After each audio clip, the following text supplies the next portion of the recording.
प्रभुं प्राणनाथं विभुं विश्वनाथं जगन्नाथनाथं सदानन्दभाजं भवद्भव्यभूतेश्वरं भूतनाथं शिवं शङ्करं शम्भुमीशानमीडे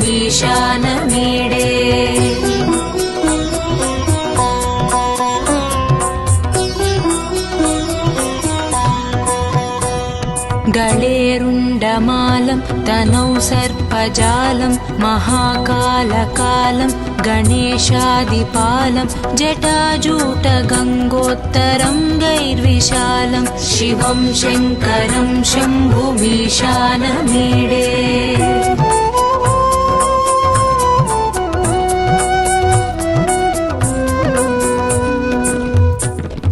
मुदामाकरं मण्डनं मण्डयन्तं महामण्डलं भस्मभूषाधरं तम् अनादिं ह्यपारं महामोहमारं शिवं शङ्करं शम्भुमीशानमीडे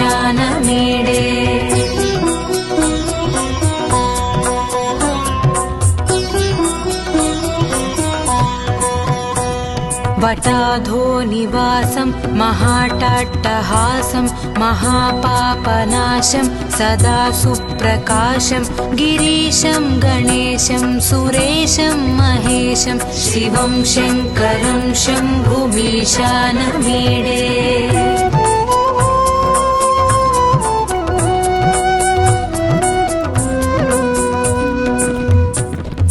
गिरीन्द्रात्मजा सङ्गृहीतार्धदेहं गिरौ संस्थितं सर्वदापन्नगेहं परब्रह्म ब्रह्मादिभिर्वन्द्यमानं शिवं शङ्करं शम्भुमीशानमीडे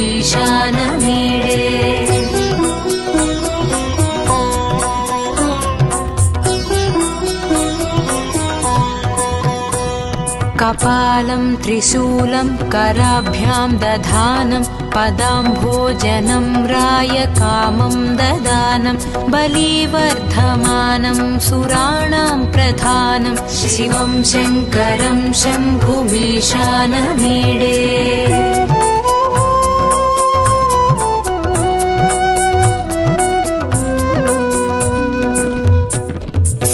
शरच्चन्द्रगात्रं गणानन्दपात्रं त्रिनेत्रं पवित्रं धनेशस्य मित्रम् अपर्णाकळत्रं सदा सच्चरित्रं शिवं शङ्करं शम्भुमीशानमीडे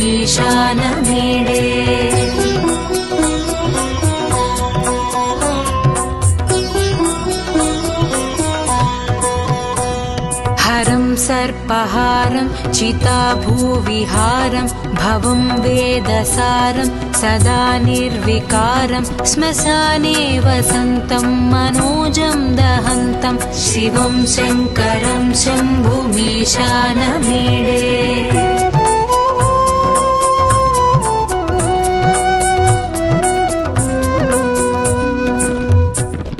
स्वयं यः प्रभाते नरः शूलपाणे पठेत् स्तोत्ररत्नं द्विह प्राप्य रत्नं सुपुत्रं सुधान्यं सुमित्रं कळत्रं विचित्रैः समाराध्य मोक्षं प्रयाति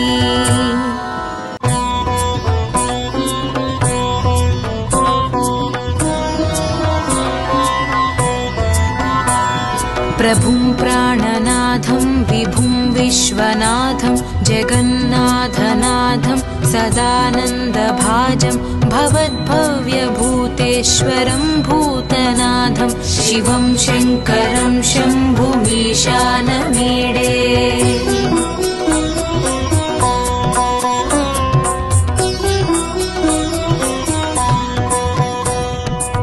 गळेरुण्डमालं तनौ सर्पजालं महाकालकालं गणेशादिपालं जटाजूटगङ्गोत्तरं गैर्विशालं शिवं शङ्करं शम्भुमीशानमीडे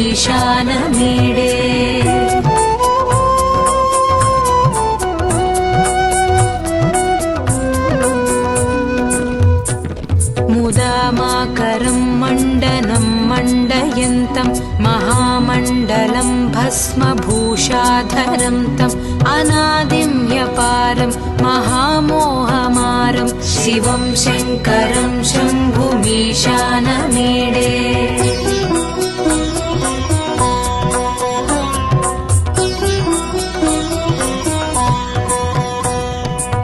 वटाधोनिवासं महाटाट्टहासं महापापनाशं सदा सुप्रकाशं गिरीशं गणेशं सुरेशं महेशं शिवं शङ्करं शम्भुमीशानमीडे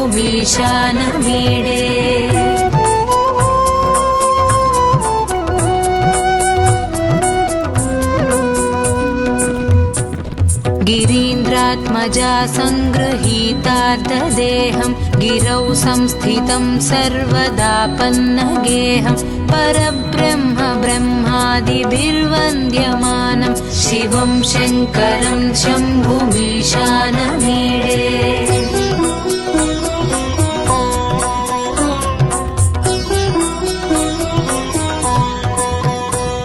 कपालं त्रिशूलं कराभ्यां दधानं पदाम्भोजनं रायकामं ददानं बलिवर्धमानं सुराणां प्रधानं शिवं शङ्करं शम्भुमीशानमीडे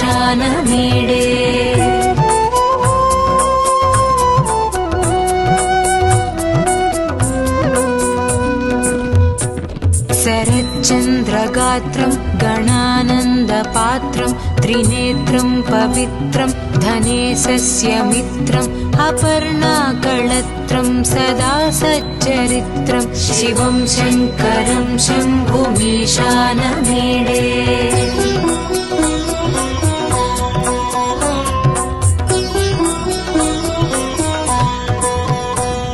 हरं सर्पहारं चिताभूविहारं भवं वेदसारं सदा निर्विकारं श्मशाने वसन्तं मनोजं दहन्तं शिवं शङ्करं शम्भुमीशानमीडे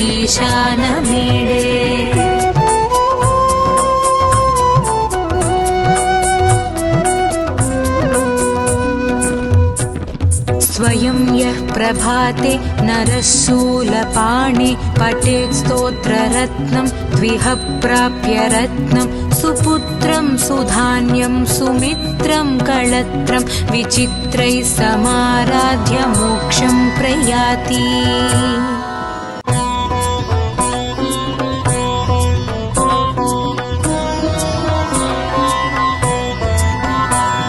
प्रभुं प्राणनाथं विभुं विश्वनाथं जगन्नाथनाथं सदानन्दभाजं भवद्भव्यभूतेश्वरं भूतनाथं शिवं शङ्करं शम्भुमीशानमीडे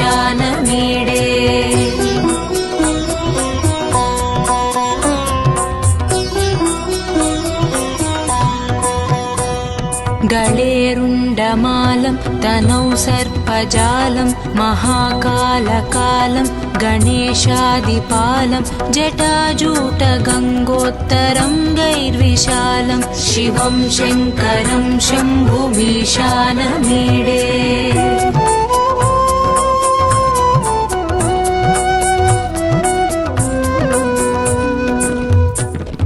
मुदामाकरं मण्डनं मण्डयन्तं महामण्डलं भस्मभूषाधरं तम् अनादिं ह्यपारं महामोहमारं शिवं शङ्करं शम्भुमीशानमीडे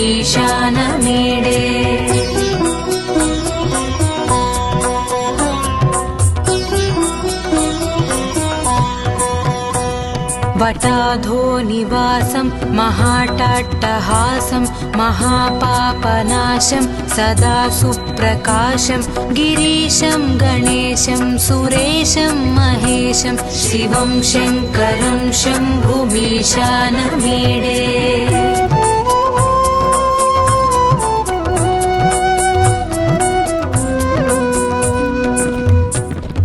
गिरीन्द्रात्मजा सङ्गृहीतार्धदेहं गिरौ संस्थितं सर्वदापन्नगेहं परब्रह्म ब्रह्मादिभिर्वन्द्यमानं शिवं शङ्करं शम्भुमीशानमीडे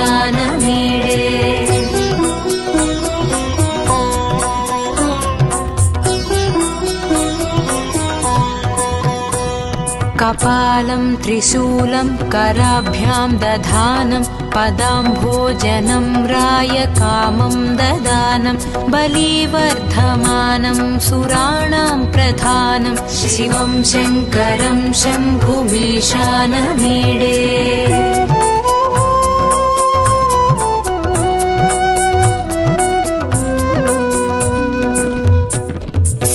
शरच्चन्द्रगात्रं गणानन्दपात्रं त्रिनेत्रं पवित्रं धनेशस्य मित्रम् अपर्णाकळत्रं सदा सच्चरित्रं शिवं शङ्करं शम्भुमीशानमीडे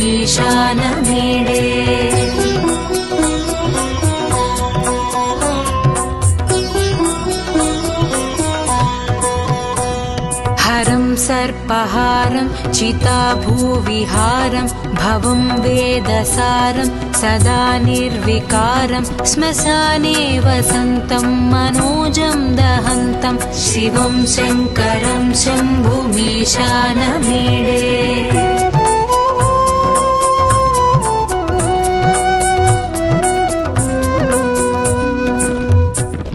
स्वयं यः प्रभाते नरः शूलपाणे पठेत् स्तोत्ररत्नं द्विह प्राप्य रत्नं सुपुत्रं सुधान्यं सुमित्रं कळत्रं विचित्रैः समाराध्य मोक्षं प्रयाति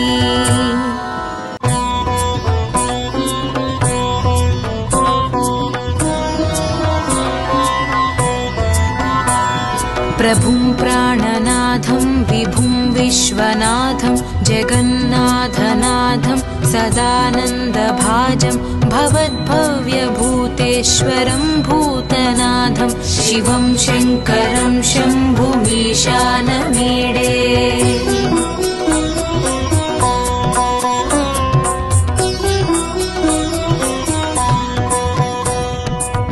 गळेरुण्डमालं तनौ सर्पजालं महाकालकालं गणेशादिपालं जटाजूटगङ्गोत्तरं गैर्विशालं शिवं शङ्करं शम्भुमीशानमीडे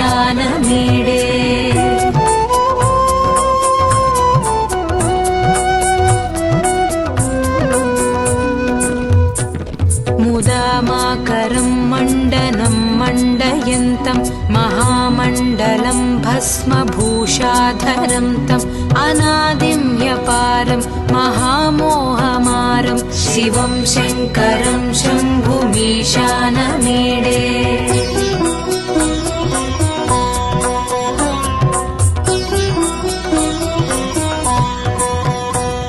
वटाधो निवासं महाटाट्टहासं महापापनाशं सदा सुप्रकाशं गिरीशं गणेशं सुरेशं महेशं शिवं शङ्करं शम्भुमीशानमीडे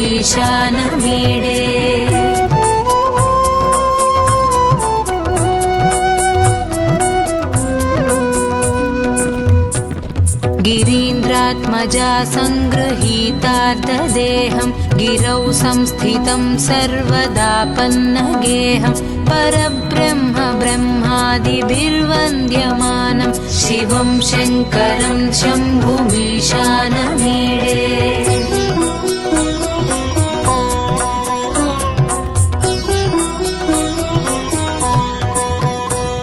कपालं त्रिशूलं कराभ्यां दधानं पदाम्भोजनं रायकामं ददानं बलिवर्धमानं सुराणां प्रधानं शिवं शङ्करं शम्भुमीशानमीडे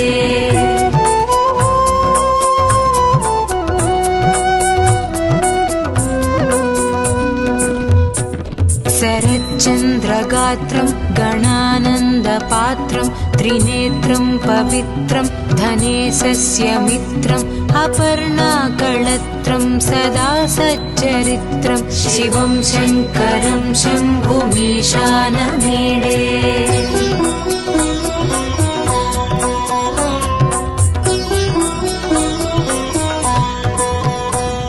हरं सर्पहारं चिताभूविहारं भवं वेदसारं सदा निर्विकारं श्मशाने वसन्तं मनोजं दहन्तं शिवं शङ्करं शम्भुमीशानमीडे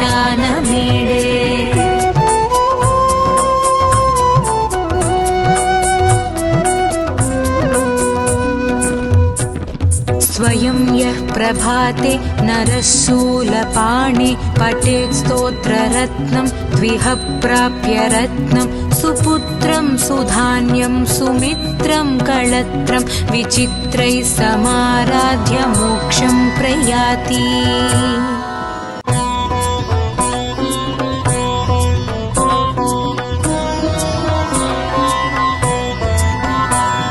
प्रभुं प्राणनाथं विभुं विश्वनाथं जगन्नाथनाथं सदानन्दभाजं भवद्भव्यभूतेश्वरं भूतनाथं शिवं शङ्करं शम्भुमीशानमीडे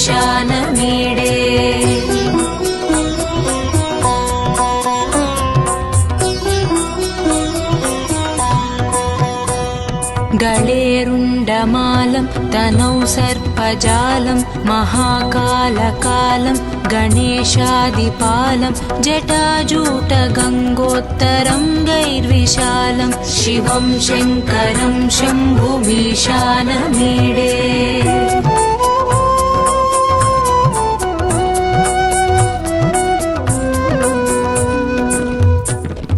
मुदामाकरं मण्डनं मण्डयन्तं महामण्डलं भस्मभूषाधरं तम् अनादिं ह्यपारं महामोहमारं शिवं शङ्करं शम्भुमीशानमीडे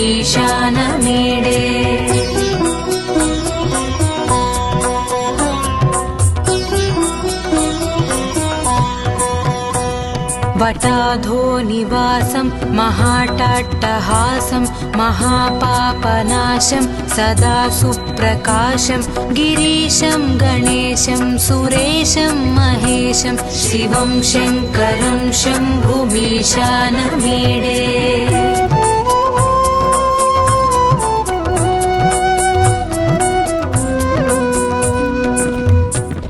गिरीन्द्रात्मजा सङ्गृहीतार्धदेहं गिरौ संस्थितं सर्वदापन्नगेहं परब्रह्म ब्रह्मादिभिर्वन्द्यमानं शिवं शङ्करं शम्भुमीशानमीडे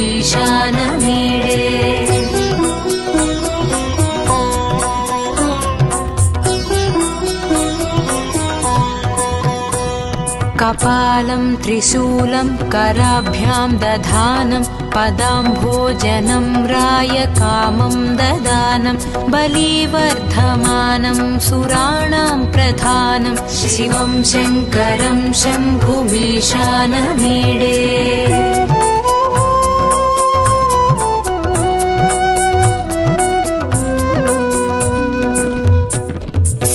शरच्चन्द्रगात्रं गणानन्दपात्रं त्रिनेत्रं पवित्रं धनेशस्य मित्रम् अपर्णाकळत्रं सदा सच्चरित्रं शिवं शङ्करं शम्भुमीशानमीडे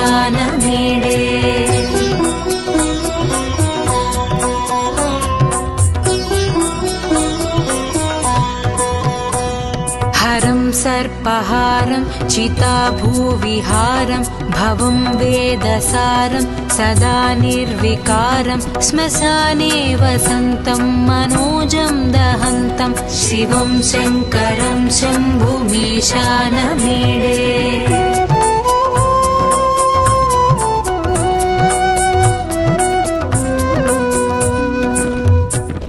स्वयं यः प्रभाते नरः शूलपाणे पठेत् स्तोत्ररत्नं द्विह प्राप्य रत्नं सुपुत्रं सुधान्यं सुमित्रं कळत्रं विचित्रैः समाराध्य मोक्षं प्रयाति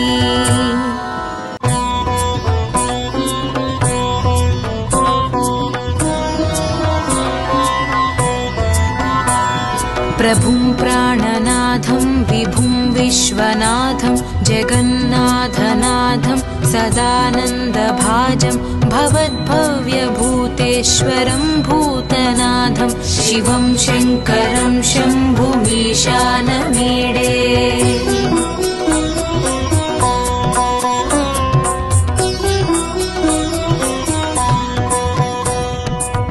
गळेरुण्डमालं तनौ सर्पजालं महाकालकालं गणेशादिपालं जटाजूटगङ्गोत्तरं गैर्विशालं शिवं शङ्करं शम्भुमीशानमीडे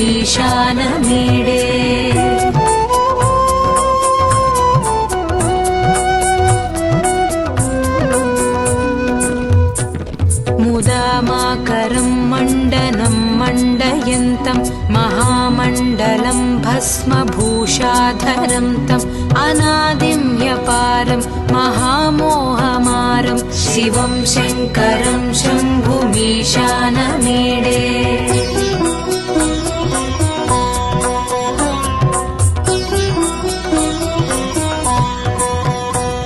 वटाधो निवासं महाटाट्टहासं महापापनाशं सदा सुप्रकाशं गिरीशं गणेशं सुरेशं महेशं शिवं शङ्करं शम्भुमीशानमीडे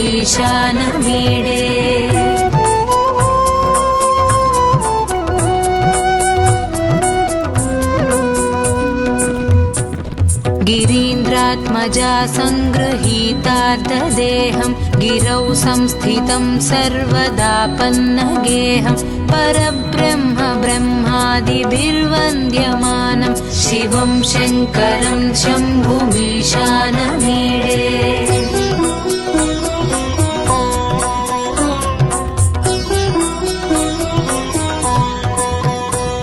कपालं त्रिशूलं कराभ्यां दधानं पदाम्भोजनं रायकामं ददानं बलिवर्धमानं सुराणां प्रधानं शिवं शङ्करं शम्भुमीशानमीडे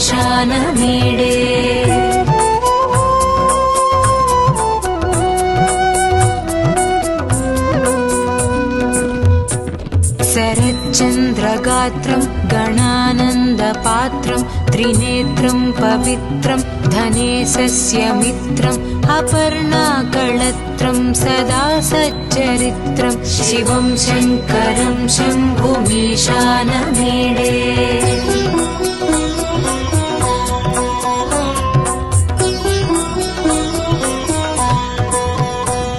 हरं सर्पहारं चिताभूविहारं भवं वेदसारं सदा निर्विकारं श्मशाने वसन्तं मनोजं दहन्तं शिवं शङ्करं शम्भुमीशानमीडे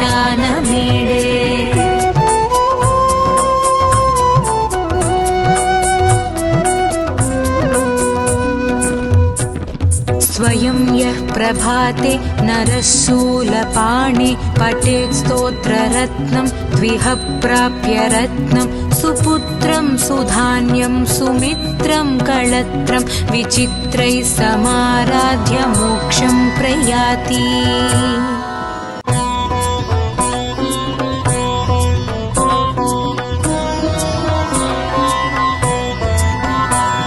प्रभुं प्राणनाथं विभुं विश्वनाथं जगन्नाथनाथं सदानन्दभाजं भवद्भव्यभूतेश्वरं भूतनाथं शिवं शङ्करं शम्भुमीशानमीडे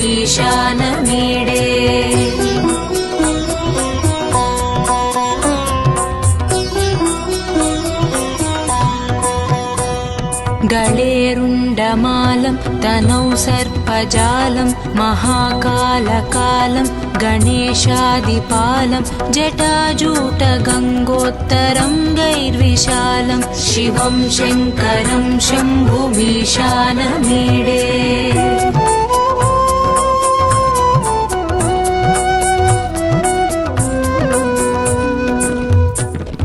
मुदामाकरं मण्डनं मण्डयन्तं महामण्डलं भस्मभूषाधरं तम् अनादिं ह्यपारं महामोहमारं शिवं शङ्करं शम्भुमीशानमीडे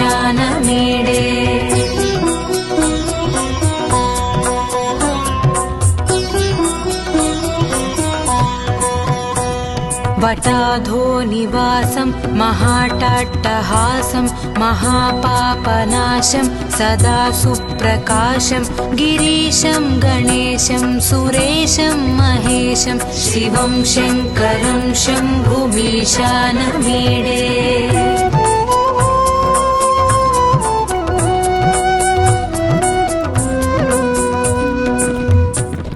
गिरीन्द्रात्मजा सङ्गृहीतार्धदेहं गिरौ संस्थितं सर्वदापन्नगेहं परब्रह्म ब्रह्मादिभिर्वन्द्यमानं शिवं शङ्करं शम्भुमीशानमीडे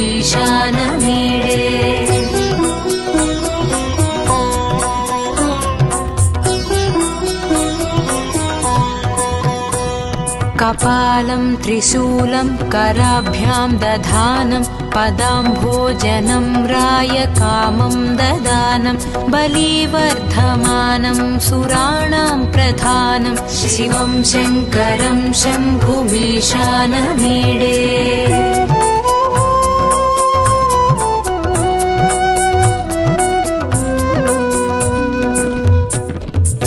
शरच्चन्द्रगात्रं गणानन्दपात्रं त्रिनेत्रं पवित्रं धनेशस्य मित्रम् अपर्णाकळत्रं सदा सच्चरित्रं शिवं शङ्करं शम्भुमीशानमीडे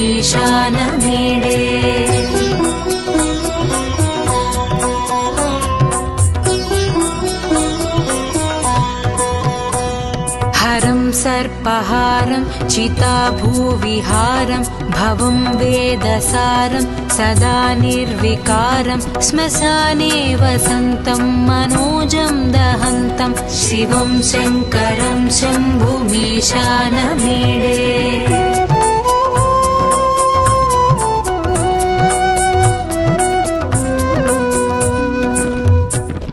स्वयं यः प्रभाते नरः शूलपाणे पठेत् स्तोत्ररत्नं द्विह प्राप्य रत्नं सुपुत्रं सुधान्यं सुमित्रं कळत्रं विचित्रैः समाराध्य मोक्षं प्रयाति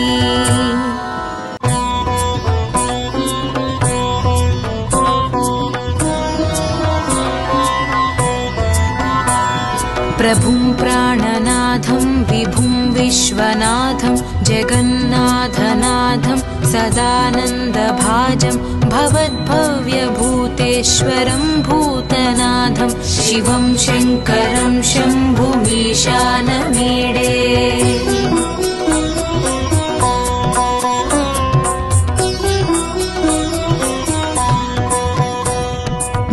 गळेरुण्डमालं तनौ सर्पजालं महाकालकालं गणेशादिपालं जटाजूटगङ्गोत्तरं गैर्विशालं शिवं शङ्करं शम्भुमीशानमीडे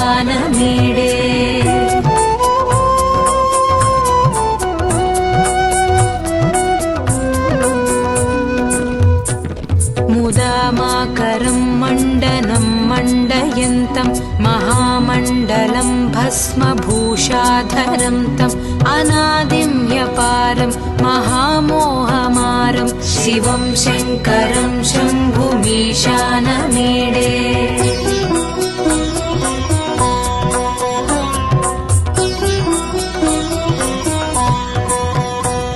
वटाधो निवासं महाटाट्टहासं महापापनाशं सदा सुप्रकाशं गिरीशं गणेशं सुरेशं महेशं शिवं शङ्करं शम्भुमीशानमीडे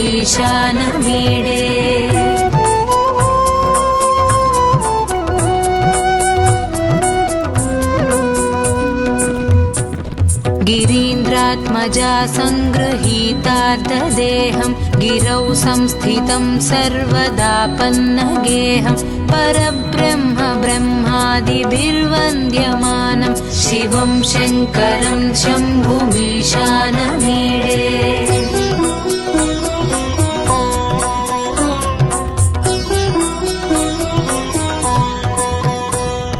कपालं त्रिशूलं कराभ्यां दधानं पदाम्भोजनं रायकामं ददानं बलिवर्धमानं सुराणां प्रधानं शिवं शङ्करं शम्भुमीशानमीडे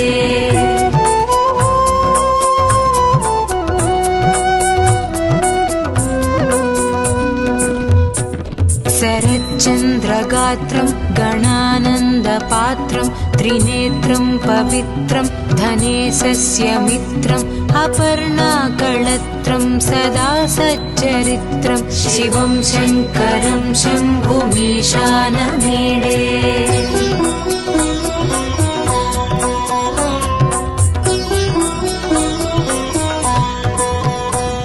हरं सर्पहारं चिताभूविहारं भवं वेदसारं सदा निर्विकारं श्मशाने वसन्तं मनोजं दहन्तं शिवं शङ्करं शम्भुमीशानमीडे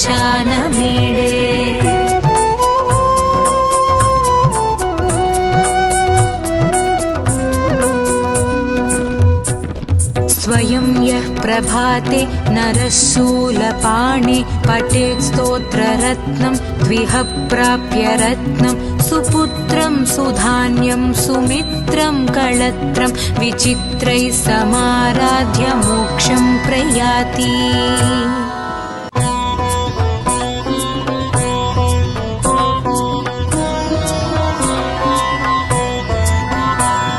प्रभुं प्राणनाथं विभुं विश्वनाथं जगन्नाथनाथं सदानन्दभाजं भवद्भव्यभूतेश्वरं भूतनाथं शिवं शङ्करं शम्भुमीशानमीडे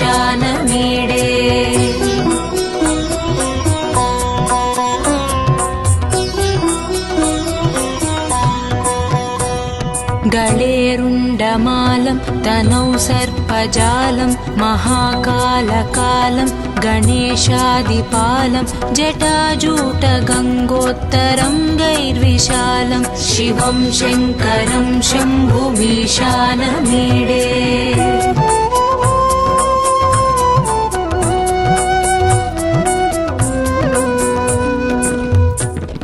मुदामाकरं मण्डनं मण्डयन्तं महामण्डलं भस्मभूषाधरं तम् अनादिं ह्यपारं महामोहमारं शिवं शङ्करं शम्भुमीशानमीडे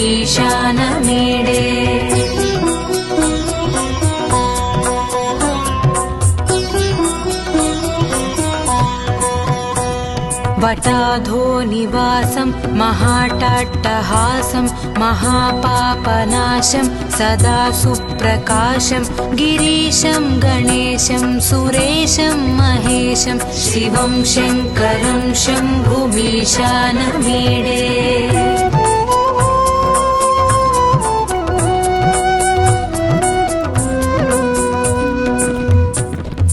गिरीन्द्रात्मजा सङ्गृहीतार्धदेहं गिरौ संस्थितं सर्वदापन्नगेहं परब्रह्म ब्रह्मादिभिर्वन्द्यमानं शिवं शङ्करं शम्भुमीशानमीडे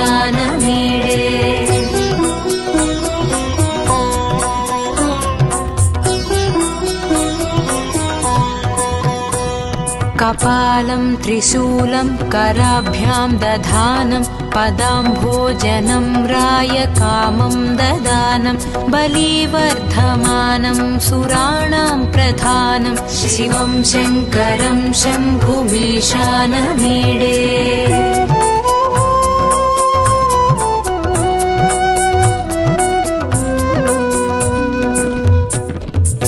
शरच्चन्द्रगात्रं गणानन्दपात्रं त्रिनेत्रं पवित्रं धनेशस्य मित्रम् अपर्णाकळत्रं सदा सच्चरित्रं शिवं शङ्करं शम्भुमीशानमीडे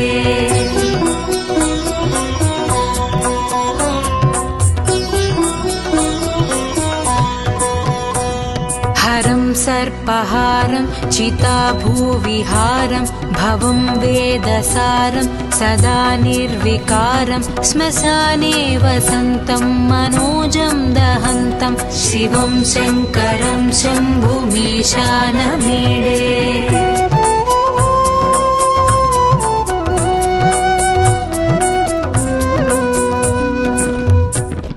स्वयं यः प्रभाते नरः शूलपाणे पठेत् स्तोत्ररत्नं द्विह प्राप्य रत्नं सुपुत्रं सुधान्यं सुमित्रं कळत्रं विचित्रैः समाराध्य मोक्षं प्रयाति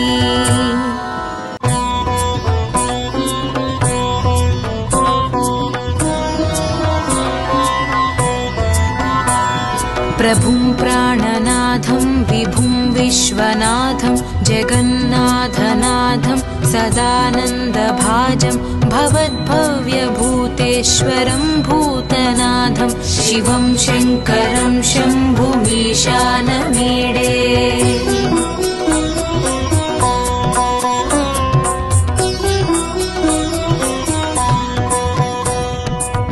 गळेरुण्डमालं तनौ सर्पजालं महाकालकालं गणेशादिपालं जटाजूटगङ्गोत्तरं गैर्विशालं शिवं शङ्करं शम्भुमीशानमीडे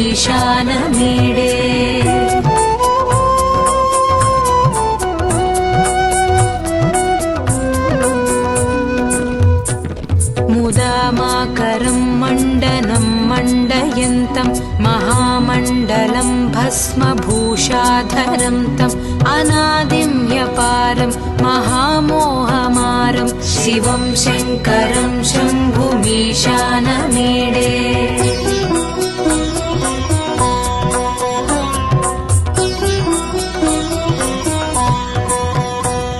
वटाधो निवासं महाटाट्टहासं महापापनाशं सदा सुप्रकाशं गिरीशं गणेशं सुरेशं महेशं शिवं शङ्करं शम्भुमीशानमीडे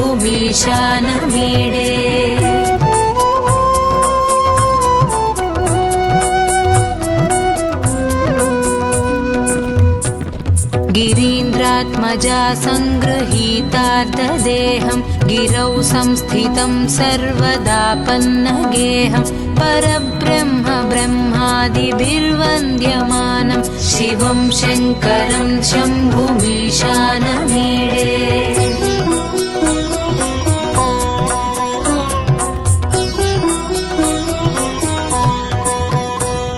कपालं त्रिशूलं कराभ्यां दधानं पदाम्भोजनं रायकामं ददानं बलिवर्धमानं सुराणां प्रधानं शिवं शङ्करं शम्भुमीशानमीडे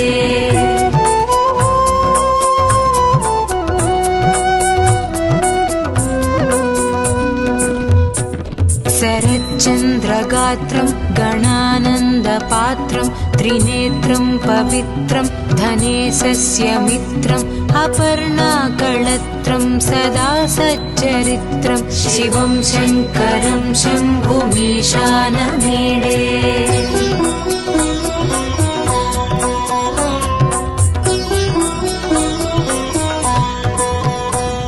हरं सर्पहारं चिताभूविहारं भवं वेदसारं सदा निर्विकारं श्मशाने वसन्तं मनोजं दहन्तं शिवं शङ्करं शम्भुमीशानमीडे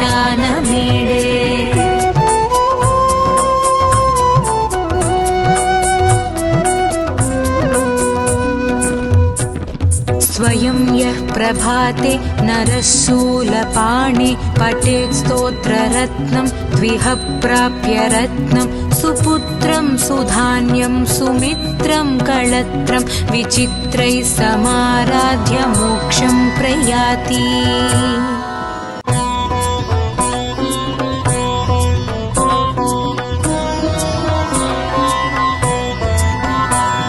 प्रभुं प्राणनाथं विभुं विश्वनाथं जगन्नाथनाथं सदानन्दभाजं भवद्भव्यभूतेश्वरं भूतनाथं शिवं शङ्करं शम्भुमीशानमीडे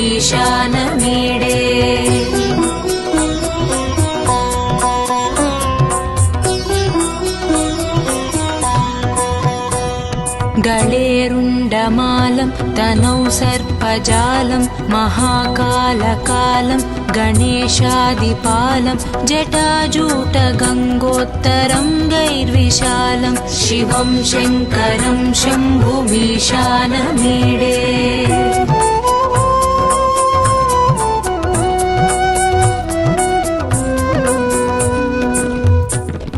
मुदामाकरं मण्डनं मण्डयन्तं महामण्डलं भस्मभूषाधरं तम् अनादिं ह्यपारं महामोहमारं शिवं शङ्करं शम्भुमीशानमीडे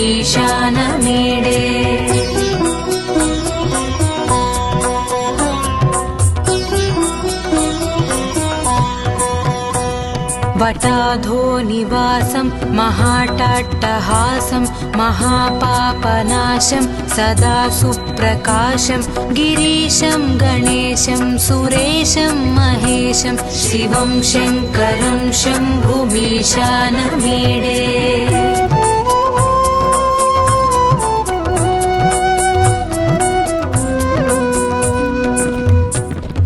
गिरीन्द्रात्मजा सङ्गृहीतार्धदेहं गिरौ संस्थितं सर्वदापन्नगेहं परब्रह्म ब्रह्मादिभिर्वन्द्यमानं शिवं शङ्करं शम्भुमीशानमीडे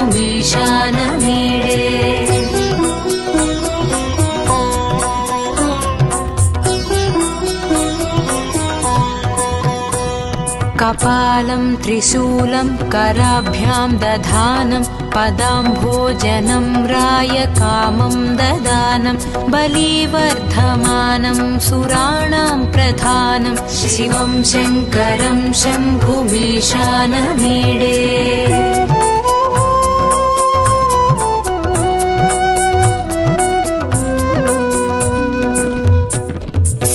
शरच्चन्द्रगात्रं गणानन्दपात्रं त्रिनेत्रं पवित्रं धनेशस्य मित्रम् अपर्णाकळत्रं सदा सच्चरित्रं शिवं शङ्करं शम्भुमीशानमीडे